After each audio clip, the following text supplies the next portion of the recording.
While we are exiting 2023, the third year in a row with increasing global and national upheaval, it has become blatantly obvious that we exist in a global, simple, complex system. Simple, because there are not many pathways leading to the desired outcome.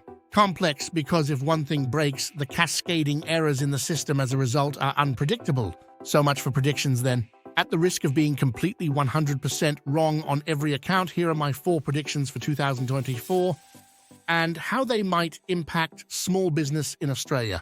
1. Continued disruptions in the global supply chain.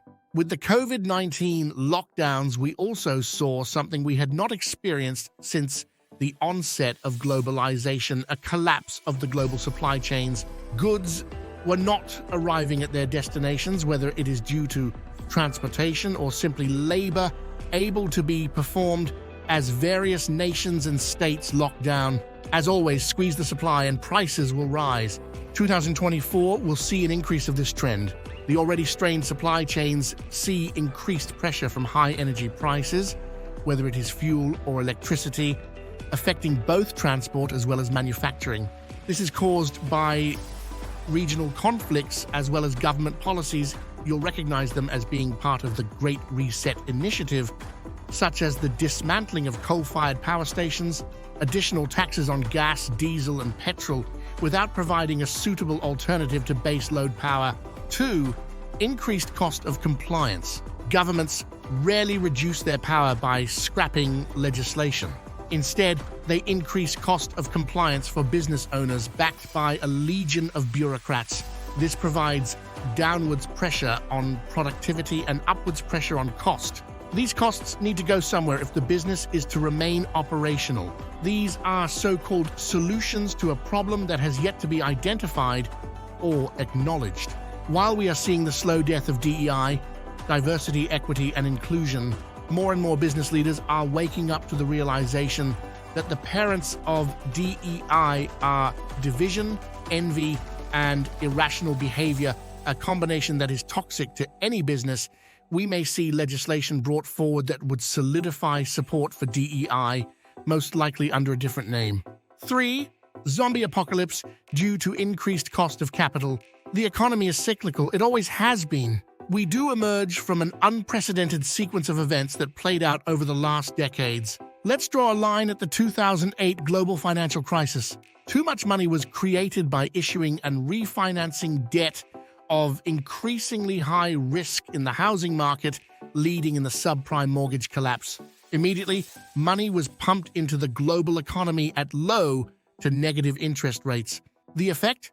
Zombie companies that have no right to exist but can maintain and expand their operations due to the high availability and low cost of money supply. With quantitative tightening or the removal of money from the system and increased interest rates, the cost of financing the debt will become too much for many organizations, and we will see increased bankruptcies. 4. Cost of living pressures, a further inflationary cycle. Central banks are put in place to manage the economic stability and inflation. Note that the term inflation itself is rather deceiving. It is not the prices that inflate, but the value of the currency used as intermediary to purchase goods and services is losing its value. As we have seen above, there are pressures on the supply of goods. Less goods being chased by the same volume of money inevitably leads to increased prices. This is what happens in a market economy. During the COVID-19 lockdowns, the government sent money that did not exist to the citizens who could spend it on less goods. So the double-edged sword of inflation and a declining economy, lockdown and supply chain issues, we find ourselves in stagflation. Increasing rates only exacerbates this problem, as now the cost of living has gone up, such as mortgage rates and rent increases, combined with the cost of energy increases, leading to increased operation and transportation costs for all businesses. There is an upwards demand for wages. The global policy war on natural gas has an unintended side effect of reducing the amount of nitrate-based fertilizer, reducing the world's food supply even further.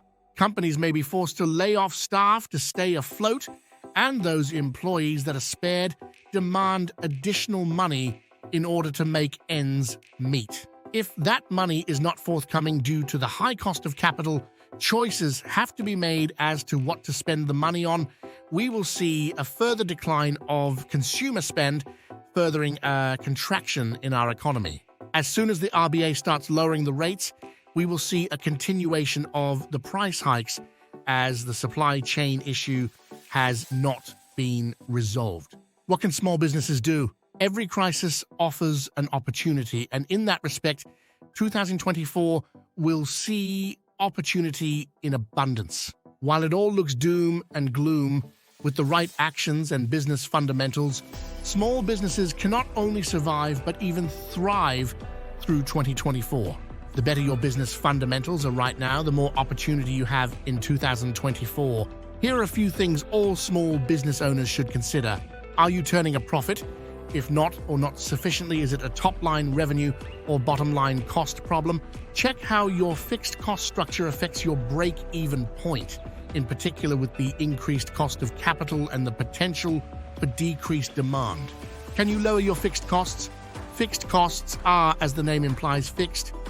No matter how much you turn over, the fixed costs remain the same. That does not mean they are constant. Rents and interest repayments can fluctuate and at the moment are likely to increase. If you cannot downsize, can you repurpose? For example, if you have a fixed term lease, can you sublease? Are you supporting your local community? This seems paradoxical, as buying overseas can mean a substantial cost saving. Buying local means others keep their jobs. The more people are employed locally, the more productivity we keep in our community. That will provide an increase in locally produced and delivered goods and services, lowering the pressure on the supply chains and reducing the downwards trend on disposable income. This is a long-term play. Are you depending on the government to save your business? There is no such thing as free money. If the government hands it out to you, it needs to be created and therefore it needs to be paid back with interest. The only revenue-raising activity a government has is taxation, which has no productivity against it. If you can survive without a government handout, then your fundamentals are right. If not, you must use the breathing space offered by the government to get back to the fundamentals. It is not there as a stay of execution. The business cycle is just that, a cycle. It has peaks and valleys, and this valley is looking quite deep and prolonged. But those that weather this storm get out of it much stronger and with fewer competitors. Any crisis can be an opportunity if only you spot it. All the best for an opportunity-filled 2024.